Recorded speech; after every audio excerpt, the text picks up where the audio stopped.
사실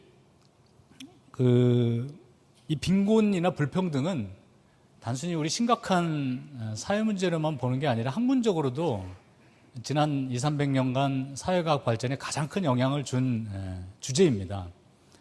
유명한 아담 스미스나 또는 칼 막스나 또는 지금에 이르러서는 아마트야 센이나 또는 조셉 스티글리츠 같은 노벨 경제학상 수상자부터 아니면 아주 젊은 프랑스의 경제학자 토마 피케티가 불평등 연구로 세계의 관심을 많이 끌었는데 여전히 많은 학자들의 관심을 끌고 심각한 사회 문제에 대한 해법을 찾으려는 진지한 노력들이 이루어지고 있습니다. 근데 저는 무엇보다도 이 빈곤이나 불평등이 인간이 만든 문제이고 자연이나 신에 의한 것이 아니고 우리가 만든 제도에 의해서 이게 계속 지속적으로 유지되고 있으며 우리의 힘으로 뭔가 풀 수 있는 가능성도 있고 또 그렇게 노력해야 된다는 어떤 도덕적인 의무 같은 것도 있다고 생각합니다.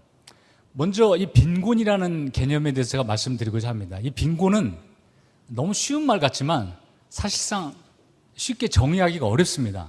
가장 많이 알려진 개념이 바로 절대 빈곤과 상대 빈곤입니다. 이거는 물질적인 자원의 양이 얼마나 많느냐를 가지고 평가하는 공통점이 있습니다.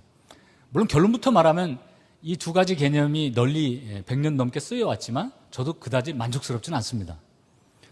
그래서 한 20년 전부터 노벨 경제학상을 수상한 아마타 센은 능력이라는 개념을 가지고 새로 빈곤의 경제적 차원 외에도 사회문화적 차원을 강조하는 접근법을 제시했습니다. 센은 인도의 경제학자로서 태어나기를 인도 벵갈에서 태어났는데 어렸을 때 엄청나게 많은 사람들이 굶어 죽는 현실을 목격을 했습니다. 그리고 경제학을 공부했고 이미 80년대 유명한 기근과 빈곤에 관한 책을 발표합니다. 여기서 이 영양 박탈에 대한 그런 아이디어들을 제시하는데 당시에 인도 사회에서 절대적인 농업 생산물은 인도의 대부분의 농민과 노동자를 먹이고 살리고도 남을 정도였다고 합니다. 그러나 일자리가 없는 농업 노동자들, 실직자가 된 사람들이 굶어 죽었다는 겁니다. 다시 말해서 음식물이 있느냐 없느냐가 중요한 것이 아니라 그 음식물을 자기가 구매하고 섭취할 수 있는 능력이 있느냐 없느냐, 다시 말해서 내가 노동시장에서 일자리를 구할 수 있느냐 없느냐, 그리고 사회보장으로부터 국가로부터 극빈층에게 혜택을 받을 수 있느냐 없느냐, 이런 문제가 더 중요하다고 보았던 겁니다.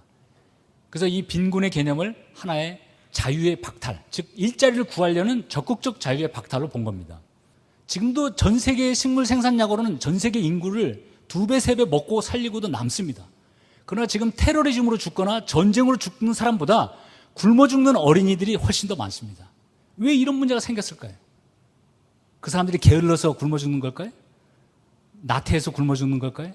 바로 우리 모든 인류가 공통적으로 책임을 져야 할 사실은 경제적인 문제일 뿐 아니라 정치적인 문제이고 더 나아가서는 도덕적인 문제일 수도 있는 겁니다. 마지막으로 제가 소개하고 싶은 유럽연합의 사회적 배제라는 개념입니다. 이거는 상당히 비교적 최근의 주장입니다만 사회 구성원들이 당연하게 여기는 수준의 참여를 향유할 수 없는 상태로 규정했습니다. 그래서 유럽연합은 최근에 사회적 배제를 단순히 노동시장에서 일자리가 없는 사람뿐 아니라 교육을 받고 싶은데 제대로 받을 수 없는 사람, 직업훈련을 못 받는 사람, 또는 보건 혜택을 못 받는 사람, 또는 사회적 연결망이 단절된 사람, 예컨대 이민자라든지 또 소수민족이라든지 또는 동성연애자라든지 이런 소수 집단들이 사회적으로부터 격리됐을 때 여러 가지 다양한 사회적 배제를 경험한다고 본 겁니다. 결국 이 사회적 배제는 어떤 권리나 자격을 박탈당한 상태라고 볼 수 있는데 이 개념들은 상당히 지금 빈곤을 이해하는 데 중요한 철학적인 문제 제기를 하고 있습니다. 우리나라는 최근에 절대 빈곤 최저 생계비 계측을 중단하고 상대 빈곤의 개념으로 해서 2015년 박근혜 정부 때부터 측정 기준을 바꿨습니다. 그럼에도 불구하고 절대 빈곤층이나 볼 수 있는 인구의 한 10% 정도는 되는 걸로 봅니다. 그 중에서도 한 5, 6% 정도는 국민기초생활보장제라는 공공부조 혜택을 받습니다만 그 사각지대에 있는 사람들, 즉 부양가족이 있다는 이유로 혜택을 못 받는 사람들은 사실상 언제든지 생존 자체를 박탈당할 그런 위험 상태에 있는 겁니다. 저는 두 번째 문제를 말씀드리고자 합니다. 이거 불평등 문제입니다. 이 빈곤과 불평등은 사실 상당히 상호 관련이 있지만 개념적으로는 좀 다른 문제입니다. 상대 빈곤은 사회적으로 상대적으로 빈곤하고 사회 참여를 할 수 없는 상태를 가리키지만 이 불평등은 전체적인 소득의 분포들을 주로 조사합니다. 저는 우리나라의 불평등이 심각해진 건 1997년 외환위기 이후라고 생각합니다. 사실 1960년대만 해도 산업화가 시작하기 전에는 전 세계에서 가장 평등한 사회 중에 하나가 우리나라였습니다. 그럼 외환위기 이후로 대기업 회장과 임원들의 연봉은 천문학적인 숫자로 올라가기 시작했습니다. 그 대신 근로자들이나 중산층의 임금들은 정체되었고 점점 좋은 일자리가 사라지자 정규직 일자리도 줄어들면서 노동자들의 임금도 정규직 비정규직의 격차가 커졌습니다. 관심 있는 분들은 아시겠지만 남자와 여자의 임금 격차도 세계에서 가장 큰 차이입니다. 그리고 노인 빈곤율은 무려 50%에 달하기 때문에 노인 자살률도 세계에서 최고고 노인 빈곤율도 세계에서 최고입니다. 최근에 청년 실업도 커지면서 청년 빈곤도 상당히 심각한 문제로 되고 있습니다. 우리 사회 전체가 빈부격차가 증가하고 있다고 볼 수 있고 이 문제가 바로 우리 한국의 심각한 불행감의 저는 원인이라고 보십니다. 우리 사회학자들이 가장 중시하는 통계 중에 하나가 바로 출산율과 자살률입니다. 출산율 세계 최저입니다. 자살률 세계 최고입니다. 이건 우리 한국 사회가 왜 이런 비극을 만들었는지 우리 사회학자들이 진지하게 생각할 문제라 생각합니다. 저는 이것이 상당한 정도 절대 빈곤보다는 사회 불평등과 관련이 깊다고 봅니다. 이 중요한 결과 중에 하나가 바로 주관적 계층의식의 조사입니다. 사회학자들도 굉장히 중요하게 간주하는 통계입니다만 외환위기 나기 전에는 대한민국 사람들 70%가 자기가 중산층이라고 생각했습니다. 그러나 최근에 조사해 보면 중산층이라고 생각하는 사람들은 50% 미만으로 줄어들었습니다. 대신 자기가 빈곤층이라고 생각하는 사람들이 거의 50%에 육박하고 있습니다. 심지어는 앞으로 5년이나 10년이나 20년 후에 내 사회 경제적 지위가 상승할 거라고 생각하는 사람들은 아주 줄어들었습니다. 60% 이상이 비관적인 생각을 갖고 있습니다. 좀 더 객관적이고 실증적인 증거를 가지고 함께 살펴보고자 합니다. 대표적인 경우가 바로 프랑스의 경제학자인 토마 피케티입니다. 김낙년 동국대 교수가 이 조사를 했습니다. 피케티와 같은 방법으로. 근데 피케티와 똑같은 결론을 내렸어요. 79년부터 2012년까지 김낙년 교수의 연구에 따르면 상당히 변화가 있습니다. 그래서 상위 1%와 상위 10%가 차지하는 소득 구성비를 보는 겁니다. 그래서 우리가 상위 1%가 약 12% 정도로 상승했습니다. 미국이 한 18% 정도 됩니다.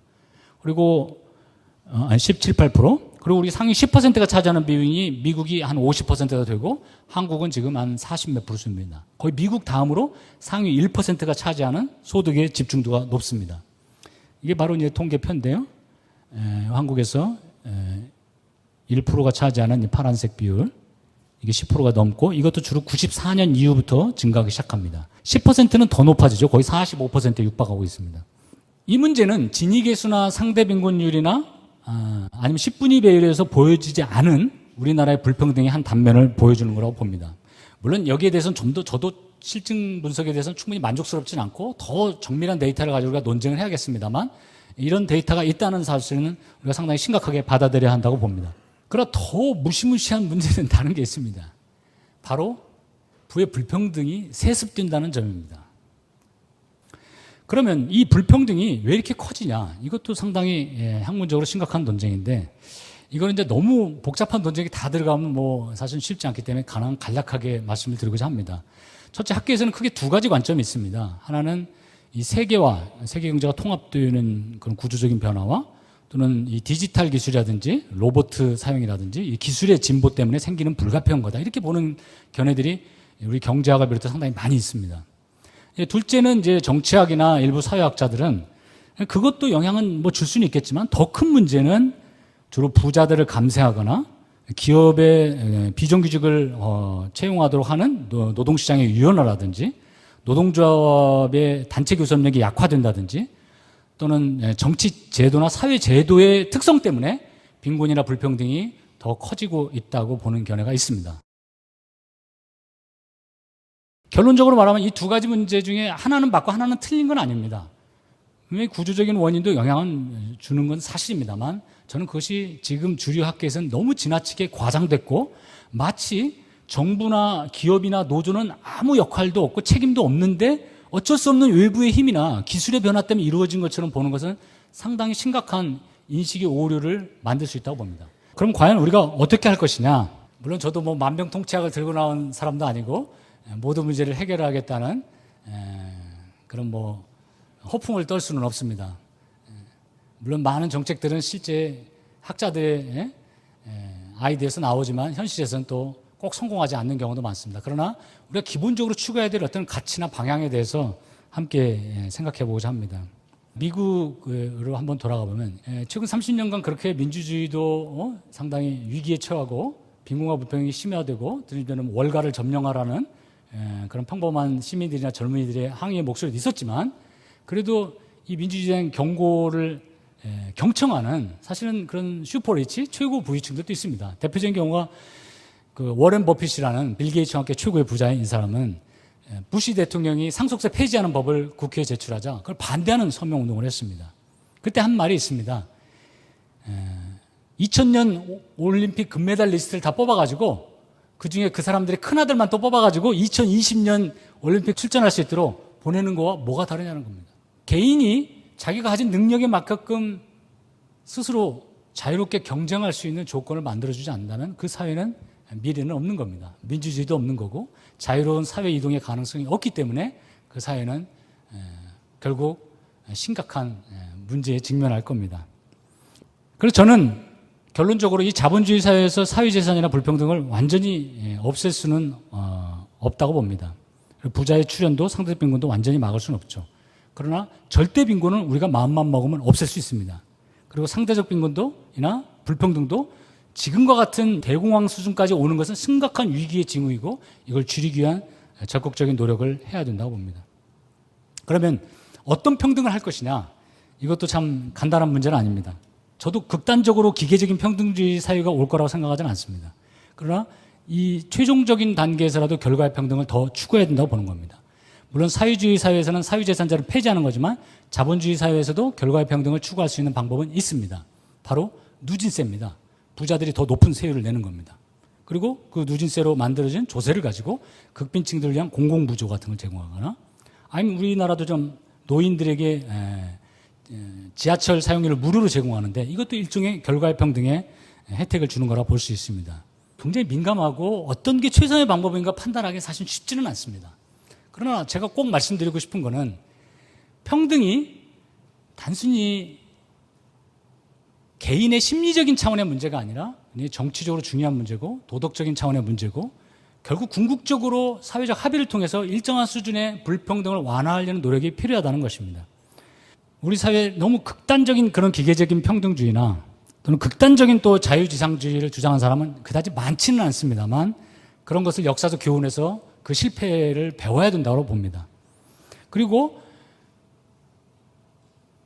이 평등이라는 가치는 여전히 소중하지만 그 평등이 가능한 한 그런 기계적이고 개인의 자유를 침해하는 것이 아니라 개인이 스스로 자유를 키우고 개인의 역량을 키우는 아마타 센의 아이디어와 같이 역량을 강화하는 방향으로 나아가야 한다고 봅니다. 그럼 국가의 역할은 뭐냐? 바로 가급적이면 예방하는 정책, 또 빈곤에서 탈피할 수 있는 개인의 역량을 강화하는 정책으로 초점을 맞춰야 되고 그러나 노동시장으로 진출할 수 없는 사람들도 있습니다. 장애인, 노약자, 또 노인들이죠. 또 어린아이들 이런 사람들에서는 다른 사람이 받는 혜택보다 더 많은 혜택을 통해서 이 사람들을 도와줘야 한다는 겁니다. 만약에 우리가 경제성장이 어렵다는 이유로 장애인이나 노인이나 빈곤층의 아동들을 방관한다면 그 사람들은 계속 부와 불평등은 빈곤은 세습될 수밖에 없을 겁니다. 그래서 저는 다시 한번 평등의 정치를 우리가 제대로 우리 한국 사회가 민주주의가 발전하기 위해서 추구해야 된다면 분배의 정의라는 개념도 중요하게 봐야 한다고 봅니다. 그렇다고 해서 우리가 자본주의 경제를 완전히 폐지하는 건 아닙니다. 오히려 이런 복지국가가 있고 사회적 평등이 잘 이루어져야만이 사실 자본주의도 발전할 수 있습니다. 만약에 이런 복지국가가 없다면 저는 자본주의는 극단적인 불평등과 양극화로 붕괴할 거라고 봅니다. 그게 바로 1930년대 히틀러나 또는 공산주의나 파시즘의 그런 역사적 교훈이라고 생각합니다. 그러기 위해서 우리가 해야 할 일은 이 자본주의 경제가 효율적이지만 필연적으로 불평등을 낳을 수밖에 없는 그 원인을 이해하고 해법을 찾아야 한다고 생각합니다. 그리고 우리 민주적인 민주사회 시민들도 국가가 그런 역할을 하도록 요구해야 되고 발언을 하고 또 행동을 해야 된다고 생각합니다.